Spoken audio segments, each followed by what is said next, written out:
آزادی کی یہ بھی ہے حسین ابن علی کی آواز۔ ناظرین السلام علیکم۔ کربلا ایک طرف جرأت و ہمت، شجاعت و استقلال،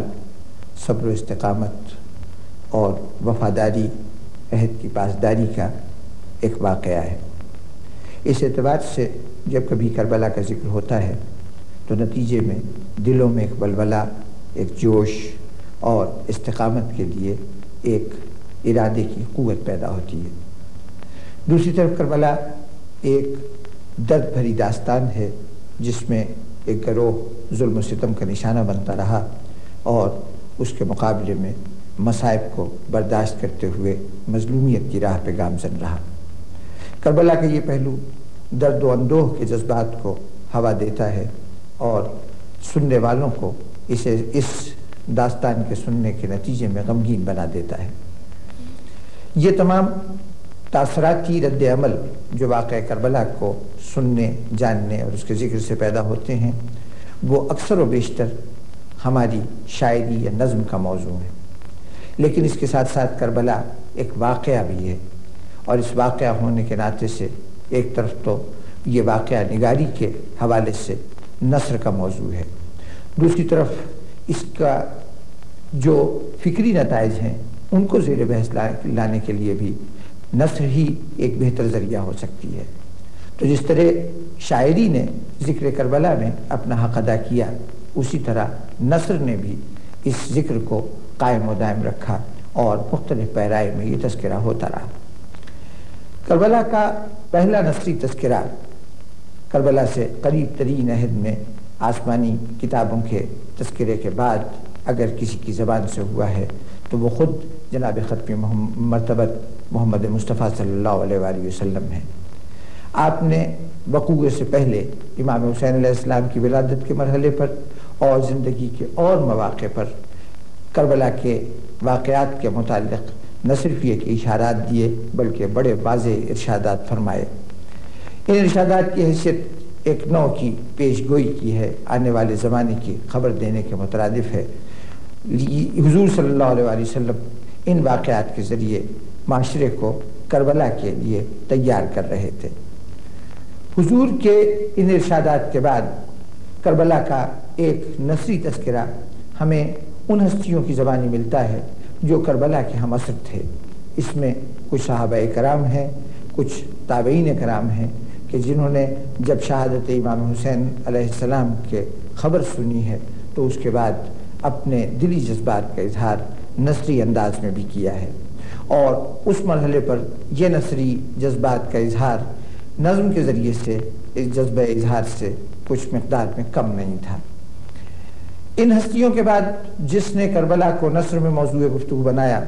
وہ مصنفین تھے کہ جو یا تو تاریخ لکھ رہے تھے، اس لیے بحیثیت مورخ کے انہوں نے واقعہ کربلا کا ذکر کیا، یا وہ محدث تھے اور جہاں جمع احادیث کر رہے تھے وہاں ان احادیث کو زیر بحث لاتے ہوئے جس میں امام حسین علیہ السلام کی شہادت کا ذکر کیا گیا ہے، انہوں نے واقعہ کربلا پر تفصیلی طور پر روشنی ڈالی۔ اور یا پھر ایک خاص صنف پیدا ہوئی جن کو کتب مقاتل کہتے ہیں۔ مقاتل یوں تو کسی بھی قتل کی کہانی کو بیان کرنے کا ذریعہ ہو سکتا ہے، لیکن ابتدا میں جو کتابیں مقتل الحسین کہلاتی تھیں، یعنی امام حسین علیہ السلام کے قتل کی روایت کو نقل کرنے والی کتاب، لیکن یہ رفتہ رفتہ یہاں پر امام حسین علیہ السلام کے نام لینے کی ضرورت نہیں رہی، اور جب کبھی لفظ مقتل استعمال کیا گیا تو اس سے واقع کربلا کا بیان ہوتا ہے۔ نتیجتاً عہد کربلا کے فوراً بعد سے بہت سے لوگوں نے مقاتل لکھے، اور یہ مقاتل لکھنے کا سلسلہ آج بھی جاری ہے، یعنی وہ کتاب کہ جو واقعہ کربلا کو تاریخی انداز میں بیان کرتی ہے اور اس میں شہید ہونے والے افراد کے احوال اور قوائف کو جمع کرتی ہے۔ اس کے بعد کربلا کا نثری تذکرہ ایک اور خاص حوالے سے ہوا، اور وہ غور و فکر کا حوالہ ہے۔ کربلا جہاں جذبات کو مہمیز کرتی ہے وہاں کربلا نے لوگوں کے شعور کو، ان کے اس منطقی ادراک کو بھی مہمیز کیا ہے کہ جس کے تحت انسان غور و فکر کر کے نئے تصورات اور نئے خیالات اور خاص طور پر اعلیٰ اقدار کی شناخت کے سلسلے میں جو اصول اس کے پاس ہونے چاہیے ان سے آگاہی حاصل کرتا ہے۔ اس طرح ہمیں مفکرین کا، فلسفیوں کا واقعہ کربلا کے بیان کے سلسلے میں ایسے لوگوں کا گروہ ملتا ہے کہ جو نظری اعتبار سے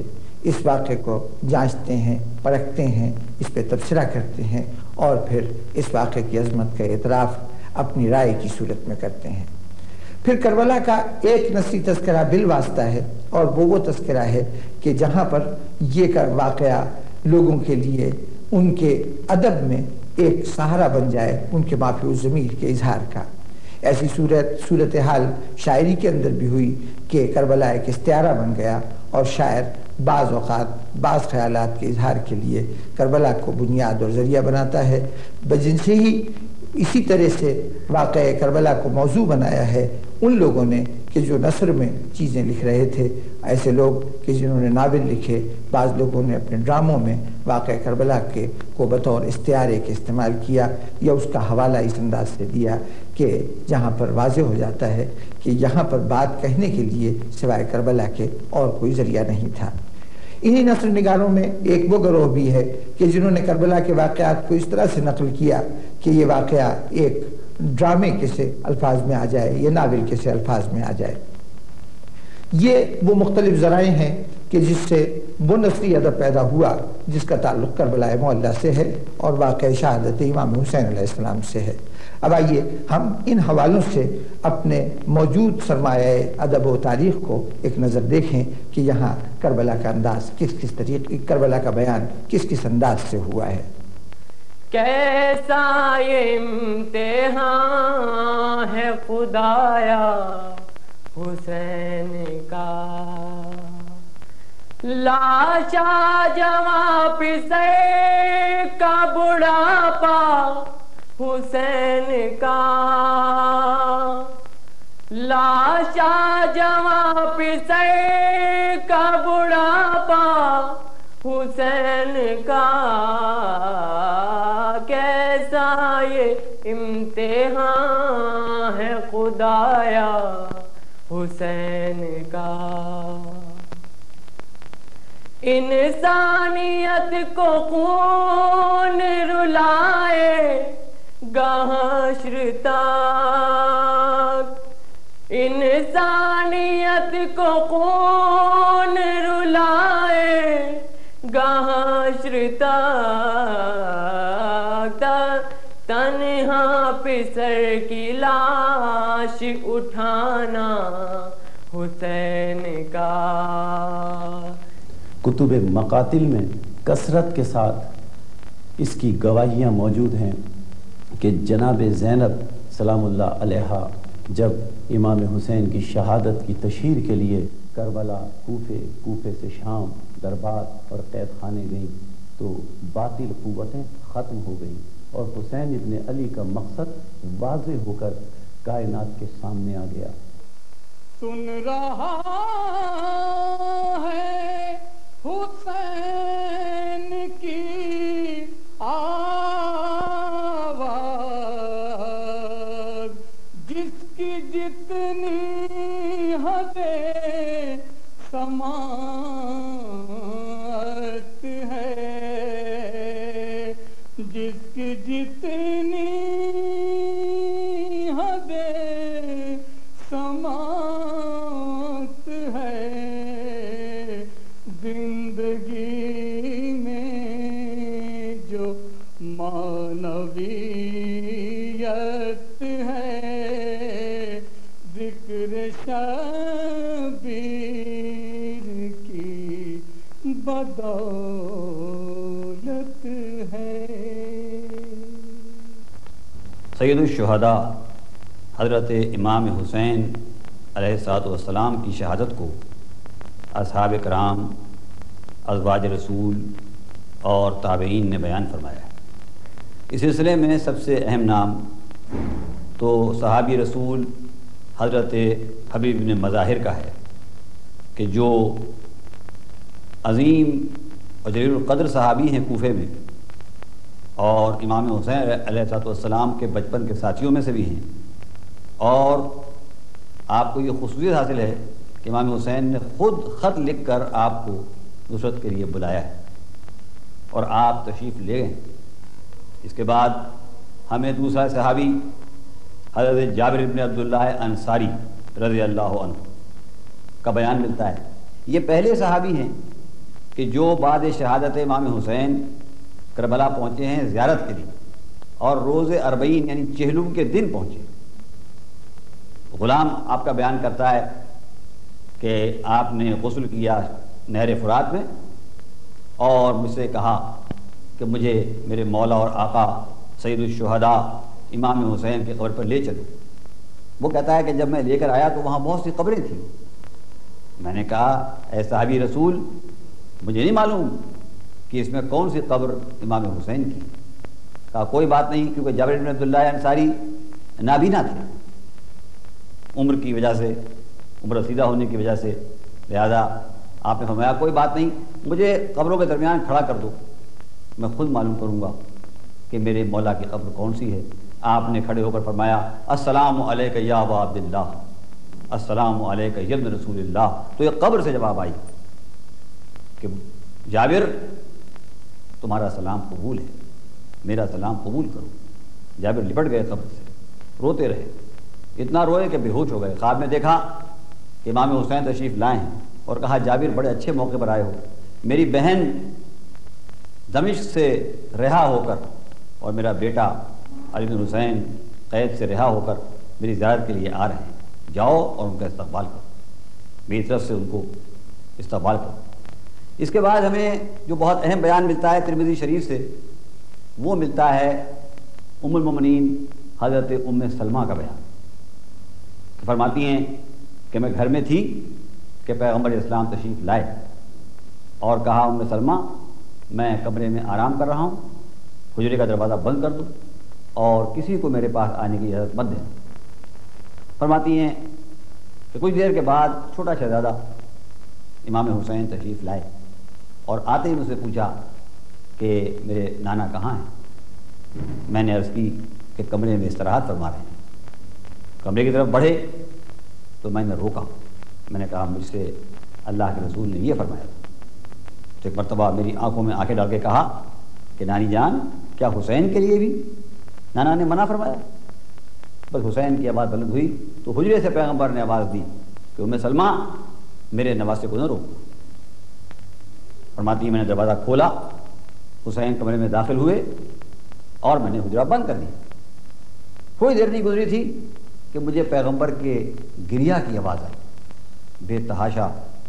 گریہ فرما رہے۔ میں گھبرا گئی، میں نے جا کے دروازہ کھولا، دیکھا کہ نواسا نانا کے سینے پر لیٹا ہوا سو رہا ہے اور پیغمبر زار و قطار رو رہے۔ میں گھبرا کے اندر آئی، میں نے کہا یا رسول اللہ یہ آپ کا کیا حال ہے؟ کہا ہاں ام سلمہ، جیسے ہی میرا نواسا میرے سینے سے لگا اور مجھے ٹھنڈک محسوس ہوئی، جبرائیل امین نازل ہوئے اور مجھ سے کہا اے اللہ کے رسول ان اللہ شاء ان یراہ قتیلا بالعراق، اللہ یہ چاہتا ہے کہ آپ کے نواسے کو اپنے دین کی خاطر عراق میں ذبح ہوتا ہوا دیکھے۔ اور اس کے بعد جبرائیل نے مجھے وہ زمین دکھائی، اس کے بعد مجھے وہاں کی مٹی لا کے دی، اور ام سلمہ فرماتی ہیں کہ پھر وہ مٹی پیغمبر نے مجھے عطا فرمائی اور کہا ام سلمہ تم زندہ رہو گی اس وقت، اس مٹی کو شیشی میں رکھ لینا اور جس روز میرا نواسا کربلا کی زمین پر ذبح ہوگا تو یہ مٹی خون بن جائے گی۔ حضرت ام سلمہ فرماتی ہیں کہ روز عاشور تھا، عصر کا وقت تھا، میرا دل گھبرایا، میں نے الماری کھولی، اب جب میں نے شیشی کو دیکھا تو وہاں تازہ خون جوش مار رہا۔ قاسم وہ خانوادہ ہاشم کا خوش جمال، صحرا وفا کا اس کی جبی پر ہے لازوال،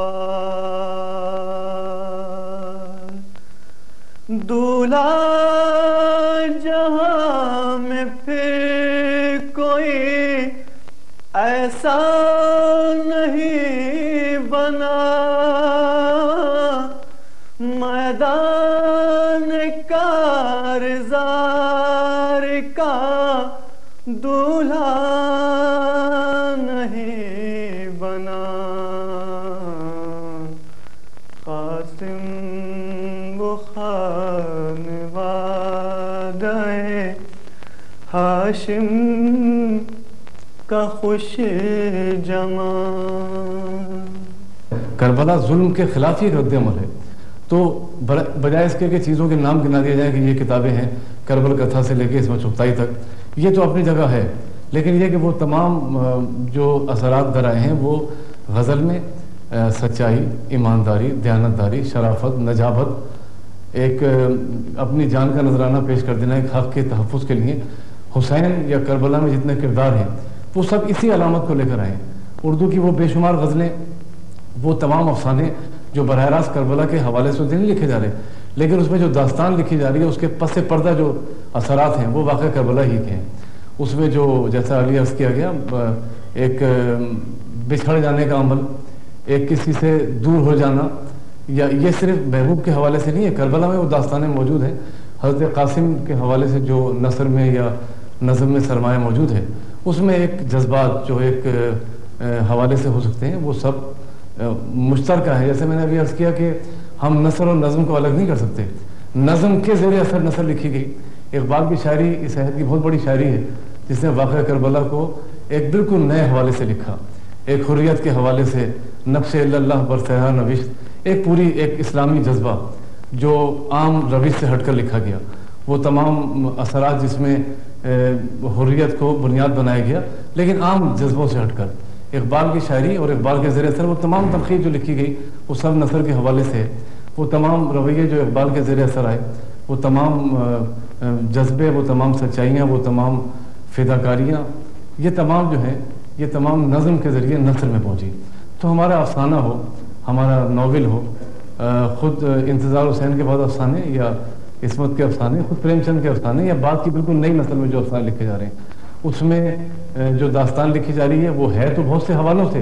لیکن اس کے پیچھے جو رشتے لکھے جا رہے ہیں، بچھڑ جانا یا ایک دوسرے سے جدا ہو جانا، یا بے وفائی یا وفاکاری، دونوں، اس میں بے وفائی بھی شامل ہے، بے رخی بھی شامل ہے۔ یا مومن کا شعر کہ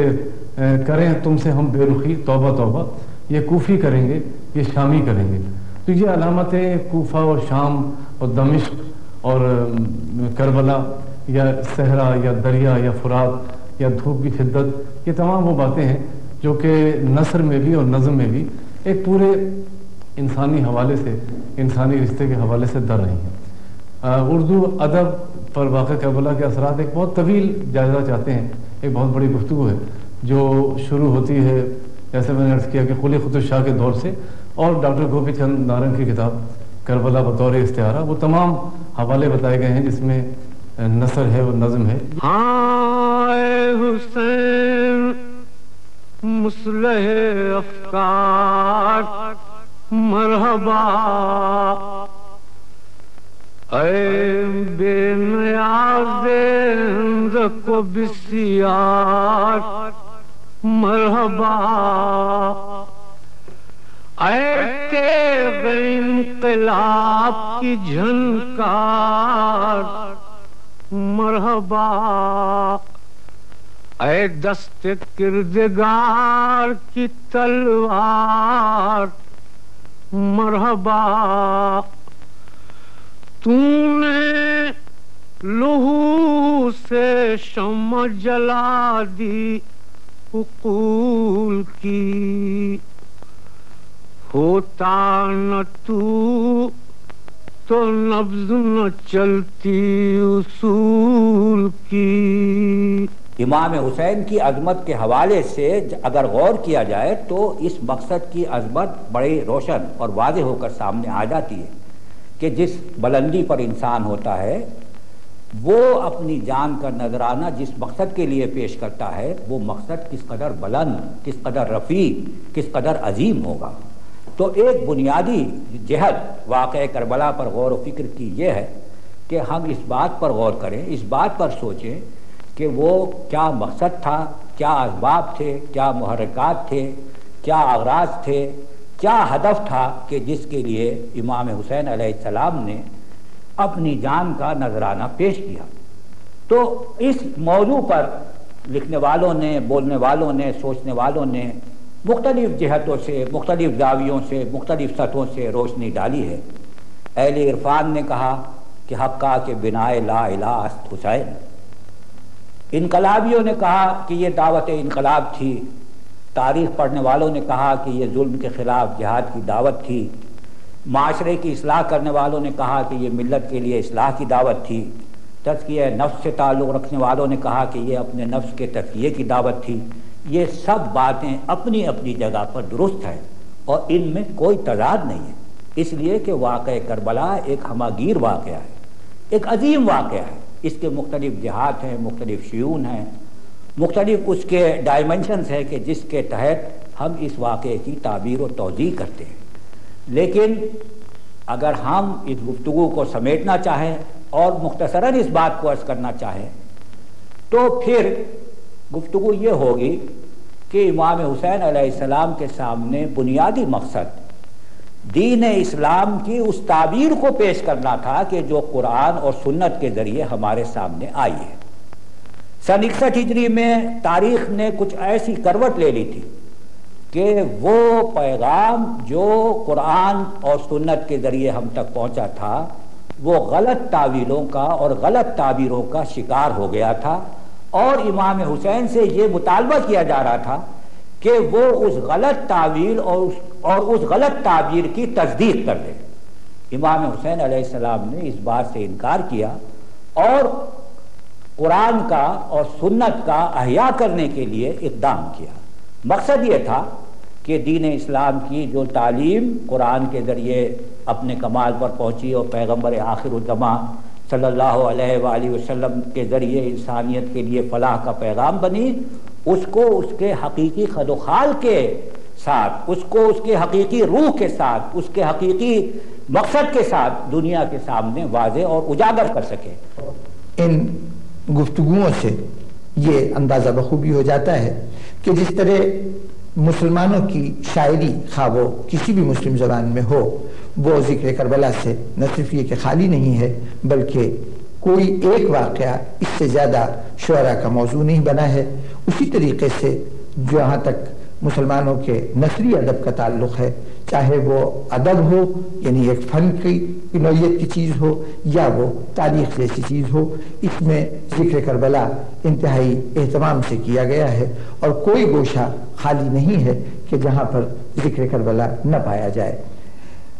اور اس نثری سرمایہ کی مقدار بھی اتنی زیادہ ہے کہ ہم کہہ سکتے ہیں کہ تاریخ اسلام کا کوئی واقعہ ایسا نہیں ہے کہ جس کو نثر میں اس تفصیل سے زیر بحث لایا گیا ہو جس طرح سے واقعہ کربلا کو زیر بحث لایا گیا۔ نظم میں، نثر میں، دونوں میں اس واقعے کا اس کثرت سے بیان کرنا پھر ہمیں احساس دلاتا ہے کہ یہ وہ ذکر ہے کہ جسے انسانی کاوشوں نے نہیں باقی رکھا بلکہ یہ اللہ تعالیٰ کا وہ عطیہ خاص ہے کہ جو کسی ایسے ہی واقعے پر کہ جو حقیقی معنوں میں اللہ کے دین کے تحفظ کا ذریعہ بن جائے اور جو واقعہ اللہ کی معرفت اور اللہ کے ذات تک تقرب کے حصول کا ذریعہ بن جائے، اس واقعہ کربلا سے بڑھ کر ایسا کوئی دوسرا واقعہ نہیں ہے۔ زہرا کا چاند اپنے ستاروں میں جلوگر، غالب رہے جو شام پہ تا حشر وہ سحر، غالب رہے جو شام پہ تا حشر وہ سحر، وہ معتمد عزیز وہ انصار معتبر، گویا دل و نگاہ کی وحدت یقین پر، گویا دل و نگاہ کی وحدت یقین پر، عالم وہ ایک ایک گلے لاجواب کا،